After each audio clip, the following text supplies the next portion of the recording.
Hello everyone. Today we are going to discuss about adverb, and the adverb word is here TOO2, and the second word is much. These two words are used as an adverb. So let's start. अगर हम TOO plus adjective का use करते हैं तो वो adjective हमारी negative quality के रूप में यूज होगी। जैसे ही इज टू टाल, क्या गिवन है? ये गिवन है ही इज टू टाल। ध्यान देना, ये जो टाल है ये यहाँ पे नेगेटिव क्वालिटी के रूप में यूज हो रहा है, बैड क्वालिटी के रूप में यूज हो रहा है।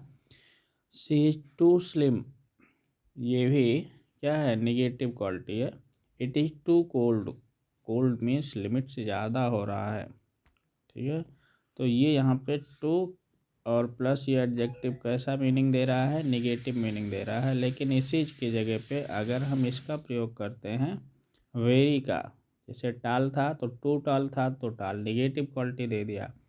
स्लिम, टू स्लिम था नेगेटिव, लेकिन जैसे हम टू की जगह वेरी कर देंगे तैसे ये क्या हो जाएगा? पॉजिटिव वे में हो जाएगा।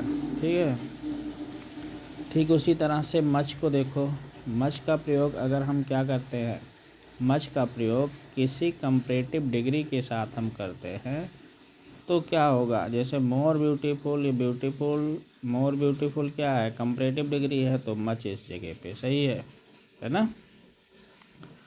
तो ये अब जैसे देखो इसी की जगह पे अगर हम मच का प्रयोग ना करके बेरी का करें तो ये क्वेश्चन गलत हो जाएगा।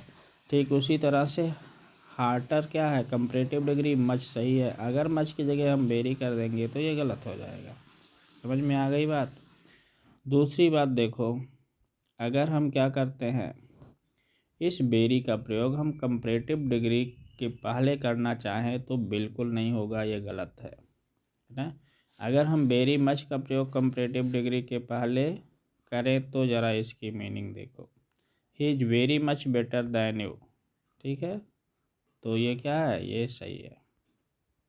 कहने का मतलब ये है कि हम कंपैरेटिव डिग्री के साथ बेरी का प्रयोग नहीं कर सकते हैं, लेकिन अगर हमें बेरी का प्रयोग करना है तो बेरी मच का प्रयोग करेंगे, क्योंकि मच एक एडवर्ब है और इस तरह से आप एडवर्ब के पहले एडवर्ब लगा सकते हो, क्योंकि एडवर्ब की भी विशेषता बताता है। अब देखो एक फार्मूला है much plus the plus superlative degree, यानी अगर हमें सुपरलेटिव डिग्री के पहले मच का प्रयोग करना है तो हम क्या करेंगे? ज़रा देखो इसको, हम क्या करेंगे? यूज ऑफ मच का प्रयोग सुपरलेटिव डिग्री के पहले करें। द टालेस्ट क्या है? सुपरलेटिव डिग्री है तो मच द टालेस्ट हो जाएगा। हम ऐसे नहीं लिख सकते the much tallest, the much tallest गलत हो जाएगा। ऐसे वाइजेस्ट सुपरलेटिव डिग्री है, मच द वाइजेस्ट सही है, द मच वाइजेस्ट ये क्या है? गलत है। समझ में आ गई बात? फिर मच का प्रयोग यहाँ पे देखो, यहाँ पे क्या है? मच का प्रयोग पास्ट पार्टिसिपल के पहले होता है। पास्ट पार्टिसिपल अब हमें लगता है आप लोग समझ रहे होंगे, जो वर्ब का थर्ड फॉर्म होता है वो पास्ट पार्टिसिपल होता है। जैसे देखो एनॉयड, एनॉयड क्या है? पास्ट पार्टिसिपल है, वर्ब का थर्ड फॉर्म है तो मच सही है।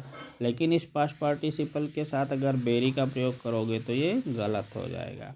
यानी आपके समझ में ये आया होगा मच का प्रयोग सुपरलेटिव डिग्री के साथ कैसे किया जाता है, मच का प्रयोग पास्ट पार्टिसिपल के साथ कैसे किया जाता है, मच का प्रयोग कंपैरेटिव डिग्री के साथ कैसे किया जाता है। ठीक है,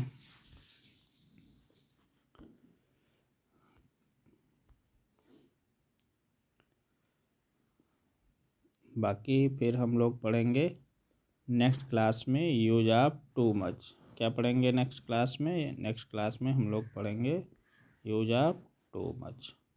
थैंक यू।